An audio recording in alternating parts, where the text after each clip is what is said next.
Миновазиннің пайдасы. Миновазин әр отбасының дәрі қобдишасында бар, бірақ оны қалай дұрыс пайдалану керектігін көбі біле бермейді. Сондықтан кез келген дәріханадан табылатын, бәріне қолжетімді бағада дәріні қолдануға пайдалы кеңестер ұсынбақпыз.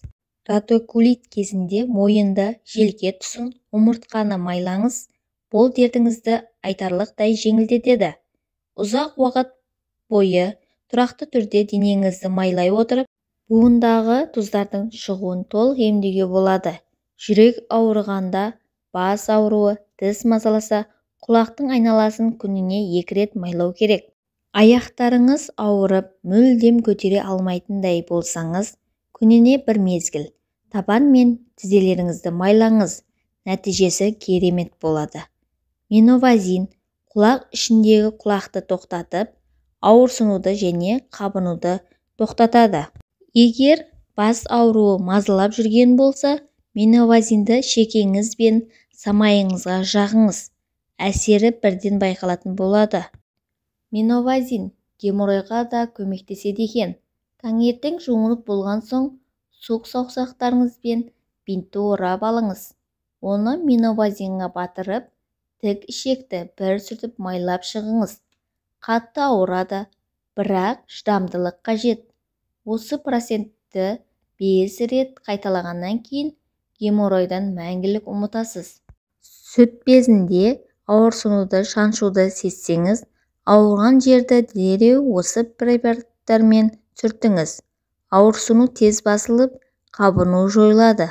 Егер онкологиялық аурулар кезінде қолдануға болмайды. Суық тиіп, жөтел мазаласа, денеңізді миновазинмен сүртіңіз. Арқа мен кеудені аталған температурамен сылап, кейін бірден жылы орамалмен немесе жүн свитерді киіңіз де жылы төсекке жатыңыз. 2-3 рет жасау арқылы жөтелден құтылуға болады және сіз қайта ауырып қалмайтын боласыз. Егер сізде ангина басталса, дәрігер тағайындаған дәрі-дәрмекпен басқа да миновазинмен тамақ аймағын сүртіңіз. Жылы оранып жатыңыз.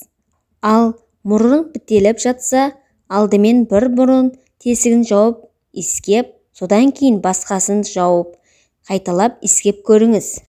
Еріндегі герпес. Мақта дискін аласыз, миновазин еріндісіне малып, алып, ауру аймағына басып тұрыңыз. Герпестің орнына миновазин мақпа майына жағуға болады. Миновазиннің құлаққа да пайдасы бар екен. Құлақ ауруы. Мақтаны спиртті ерітіндігімен сулап, құлаққа күніне 2 реттен 15-20 минутына жағып отырыңыз. Венаның варикозды кеңеюі кезінде миновазинді пайдалану аяқтағы ауырсыну мен ауырлық сезімін жояды, ісінуді басады.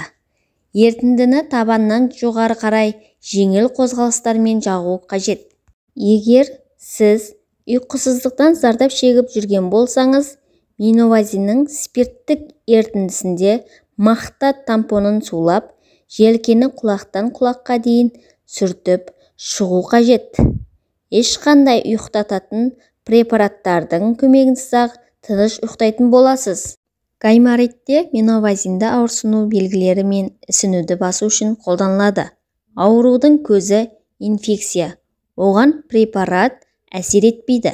Бастапқы симптомдары ісіну және ауырсынуды жою үшін сұйықтықтан аз мөлшерін гаймор қуысына жағып, жеңіл массаж жасау керек. Миновазиннің әрекетін күшейту үшін бұл аймақты жұқа матамен жабуға болады, немесе бинт пайдалана аласыз. Әсерді күшейту үшін маңдайға және самайға жағу қажет. Миновазин туралы берілген ақпаратым сіздерге ұнаған болса, менің каналыма тіркеліп, лайк басып, қоңыраушаны басып кетіңіздер. Сіздермен бірге болған пайдалы кеңестер бір арнасы.